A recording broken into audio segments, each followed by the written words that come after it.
And what I've found is I've been a spectator to other people's tragedies, and I've found that all of this has happened to prepare me to understand the biggest tragedy of my life, which was actually the civil war that happened at the beginning of my life. And what I want to say today is that really it's not the duty of people who are not involved to deny the pain of people who are involved. In Nigeria, there's this big embargo about Biafra. You must never talk about Biafra. We have to move on. You have to forget. You have to just move on. Forget about it. But it's not the duty of people who are not there to forget. If the people who suffered want to forgive and forget, it's their prerogative, and they can do that at their will. I look back and I then said to myself, why don't I look at maybe other commentators, other people who reacted to the same thing? Because I was probably too young to react to it. And what were the reactions that people had to the Biafran War? I looked at Wole Soyinka, I listened to his excellent series for the BBC, Returning to Biafra. And of course, I thought about what happened to him. He was in London minding his business when the Biafran War was about to break. He volunteered to go in there, flew into Nigeria, went to Biafra at great risk to himself. Of course, he was arrested and jailed and almost shot many times in Biafra for his troubles. And by the time he was released with a message for the Nigerian side, he came to Nigeria. And what did they do? They arrested him and put him in jail for another 2 years and 4 months. And so when somebody like that talks about the Biafra War, I want to sit up and listen. If somebody is sitting in comfort and maybe reading about it in papers, his views might not mean as much to me as to what Wole Soyinka has to say about the war. Well, Steve Jobs, has anybody read his autobiography? Yeah, he stopped going to church because he read about the Biafra War. He said, if Christians can do that to people, why should I worship that God? I don't agree with him, but that's his view. He felt so bad about the war. Bernard Kouchner, former French foreign minister, remember him in Kosovo, digging every last bone to understand what happened in Kosovo. But where did he start? He started in Biafra. He was there as a Red Cross volunteer. He resigned from the Red Cross. He said, we can't be impartial in such a situation. He founded Médecins Sans Frontières, MSF, because of the Biafra situation. And that's what Biafra did to him. John Lennon returned his MBE to the Queen because of the Biafra War. Jimi Hendrix was playing concerts to raise money for the children in Biafra. He was raising money to feed people like me. I would have died if those flights hadn't come in. 3,170 flights in 3 years that came in with all the food we wanted because there was no way to feed Biafra. And of course, part of the war strategy was to starve and kill everybody. Akamibiam, he had all the awards from here. CBE, MBE, everything, right up to the knighthood. He returned all of that to the Queen because of the war. Well, Jonathan Aitken, everybody knows about. He was actually tried under the Official Secrets Act for revealing the truth about Biafra. And his defense was quite simple. His defense was it was in the interest of the state to tell the truth. And the case collapsed. Van Rosen. So this is my background.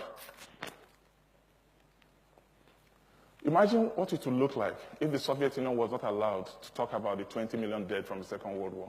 Imagine what it would be like if they were not allowed to heal that rift. Imagine what it would look like if the Soviet Union had not built bridges with Germany and had Germans help them rebuild and pay reparation after the war.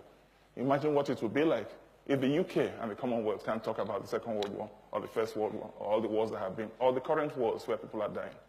If there's no healing, then there can't be any moving forward. Nigerians are very, very bad at keeping records. Most people don't know when they were born, and most people do not have records of when they actually died.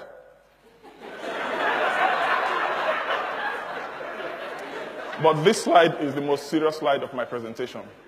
700 people died at 4 p.m. on the 7th of October, 1967.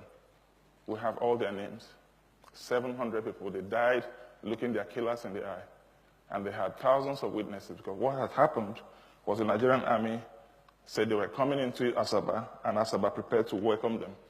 And the welcoming speech was written by Obueshi Michael,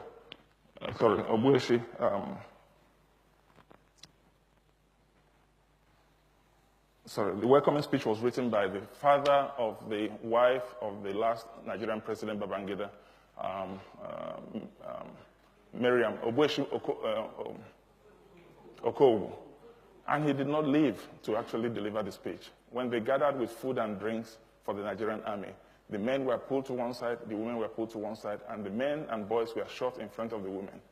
So what I ask ourselves is, how can we try to forget and brush over things like that? In other countries, in Afghanistan last week, I heard that people were already digging up bones in Birmingham, trying to find out what happened to all the people killed by the Taliban.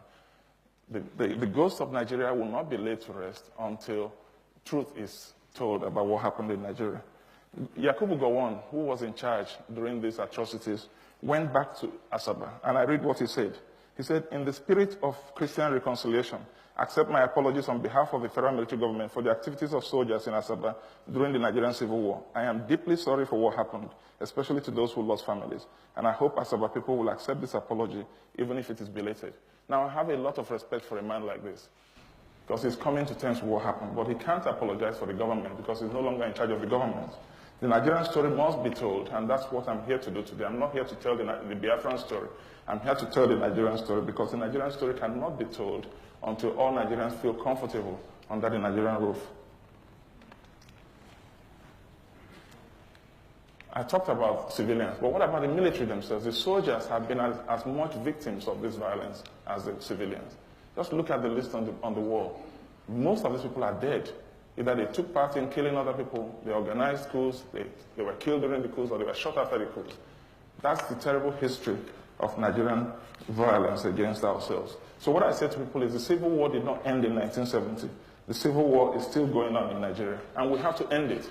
So my demand today is, let us end the civil wars. Let's find the truth about what has happened in Nigeria. Why are there 6 million displaced people in Nigeria today? I heard somebody saying Abuja is building because Abuja has to accommodate all the refugees coming from all. Abuja can't accommodate all the refugees.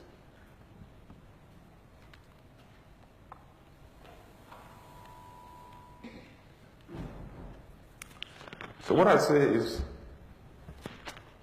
after finding out the truth about what has happened, we have to ask for forgiveness. There has to be some true remorse.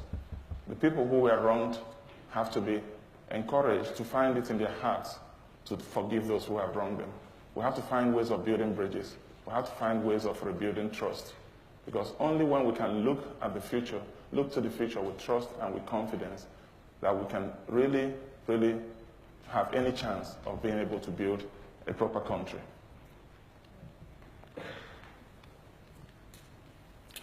This has brought me to the end of my talk and the ultimate question, which is, how many Nigerians will it take to change the light bulb? The problem is that there is no answer to this question today. Until there's trust, we'll have to set up a committee of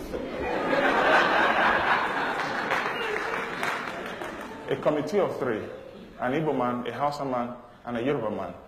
And then the German will say, you've left us out. And then we'll set up another committee of 6. And then when we do that, we'll find out the Igbo man is not there. And the problem is, nobody trusts anybody. That's why the latest committees are made up of 600, 500 people.